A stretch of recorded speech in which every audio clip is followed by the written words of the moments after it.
I am attorney Marie-Chris Bathan-Lasco. This is my virtual classroom. Welcome to my YouTube channel.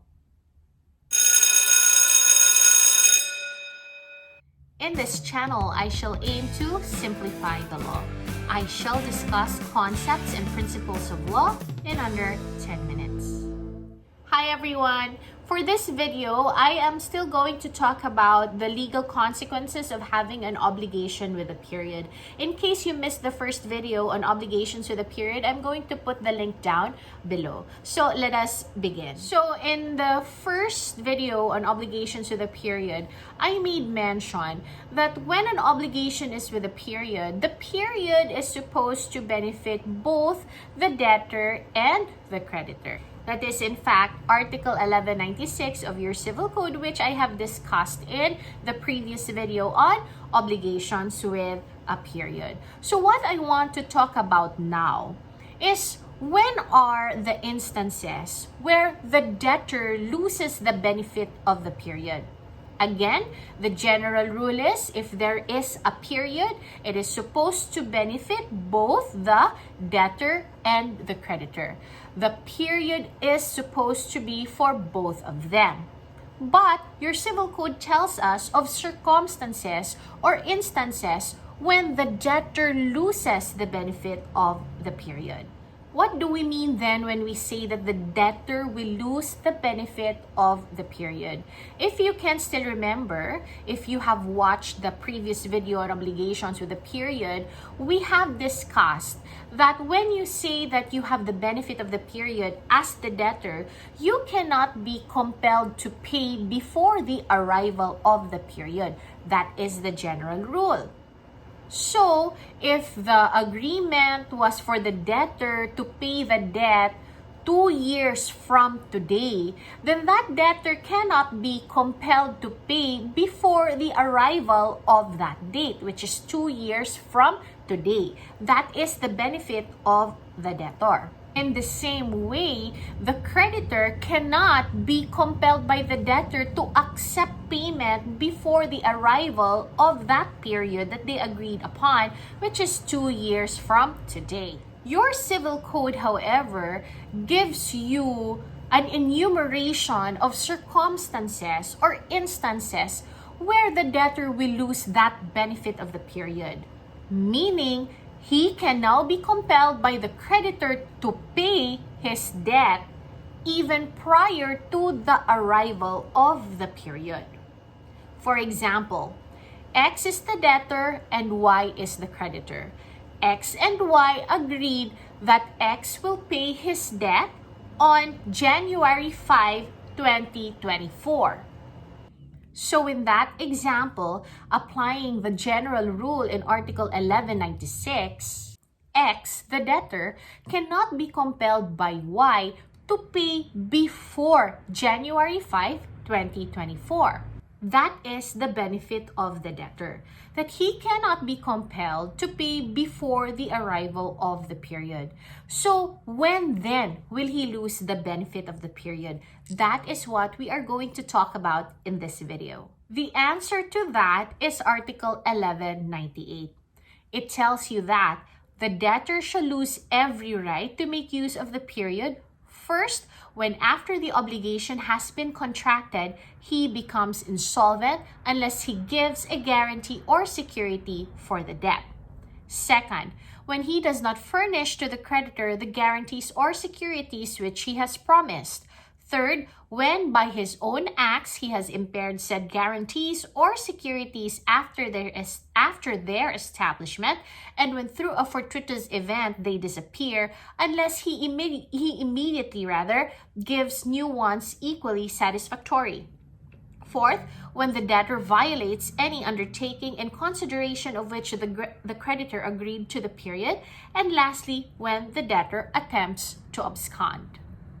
So let's talk about these circumstances one by one. Let's talk about the first. When, after the obligation has been contracted, he becomes insolvent unless he gives a guarantee or security for the debt. What does this mean? This means that after he became indebted to the creditor, if it is found that he is now insolvent. What do we mean by him being insolvent? That means that he has more debts than he has assets, or that he has properties. This means now that because he is now insolvent, the creditor can now demand the debtor to pay his debt even before the arrival of the period, which in our example is January 5, 2024. This is now an exception to the general rule because your debtor is now insolvent. Unless, of course, Article 1198, paragraph 1 says, unless the debtor can give a security or a guarantee. If he cannot give a guarantee or security, then the creditor can now go after the debtor even before January 5, 2024. This is now the first instance or circumstance where the law says that your debtor now loses the benefit of the period.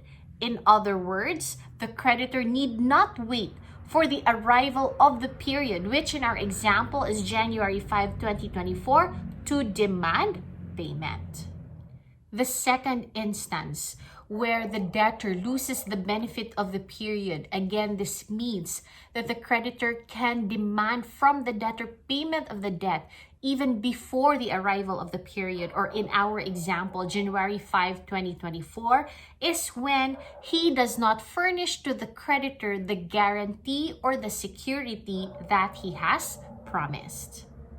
So in our example, if X in fact made a promise to Y that to secure his debt with Y, he is to give a guarantee or a security. For example, execution of a mortgage over a particular parcel of land to secure his debt with Y, and he does not do so, Y now can actually demand from him to pay the debt or the obligation even before the arrival of the period. Again, in our example is January 5, 2024.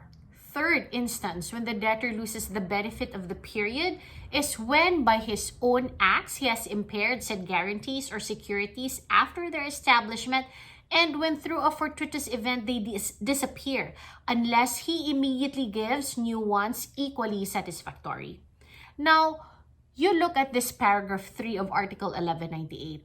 It will tell you that it does not matter whether the guarantee or security that you promised is actually lost either through a fortuitous event or through the fault of the debtor. Let's go back to our example where X is indebted to Y.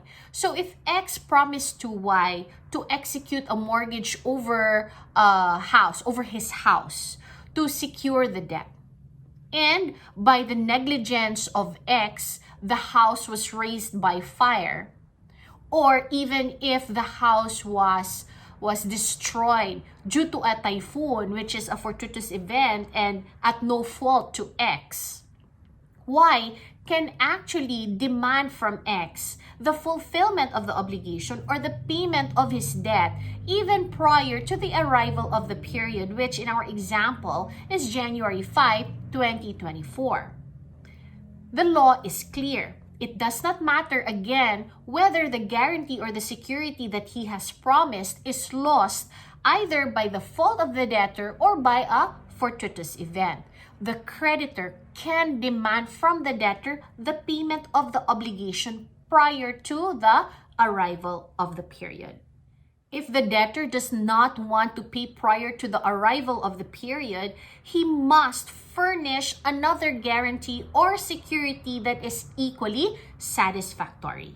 In other words, if X executed a mortgage over his house as a security for his debt to Y, and that house was totally destroyed by a super typhoon, that is a fortuitous event, that is not his fault, can Y now demand from him to fulfill or pay his obligation even prior to January 5, 2024?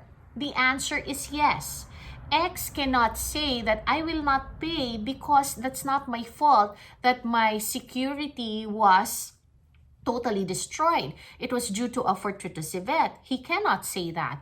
Why again? Because of Article 1198, Paragraph 3, which clearly tells you that the debtor loses the benefit of the period if the security is impaired, even through a fortuitous event.